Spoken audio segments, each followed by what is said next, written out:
ఏమండి నిన్ను నలగొట్టడానికి, నిన్ను విర్రగొట్టడానికి ఆయన ఏమన్నా నీ మీద పగబట్టాడా? ఆయన ఏమన్నా నీకు శత్రువా? అరే నువ్వు పాపివై ఉండగానే నిన్ను ప్రేమించి నీ కోసం ప్రాణం పెట్టిన వ్యక్తి ఈ రోజు నువ్వు మారు మనసు పొంది బాప్తిస్మం పొంది నీ జీవితానికి ఆయనకు అప్పగించుకొని క్రొత్త జన్మ అనుభవంలోనికి వచ్చి నువ్వు ఆయన అడుగుజాడల్లో నడుస్తుంటే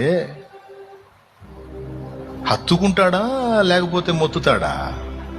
మరి ఎక్కువగా ప్రేమిస్తాడు కదా. నువ్వు శత్రువుగా వ్యవహరించినప్పుడే నీ కోసం ప్రాణం పెట్టినంతగా ప్రేమించినోడు ఇప్పుడు నువ్వు ఆయనకు మిత్రువు అయ్యావు.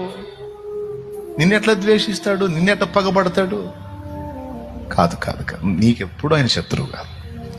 కొన్ని కఠినమైన పరిస్థితులు నీ జీవితంలో తారసపడటం, కొన్ని చేదైన అనుభవాల్లో కూడా నువ్వు ప్రయాణం చేయటం నిన్ను అలా అనిపిస్తుంది. కానీ వాస్తవానికి ఇవన్నీ కూడా భవిష్యత్తులో ఒక్కొక్కటి నీకు ఎదురు కాకపోతే నువ్వు ఎంత నష్టపోయేదానివో ఎంత నష్టపోయేవాడివో నీకు భవిష్యత్తులో అర్థమైంది.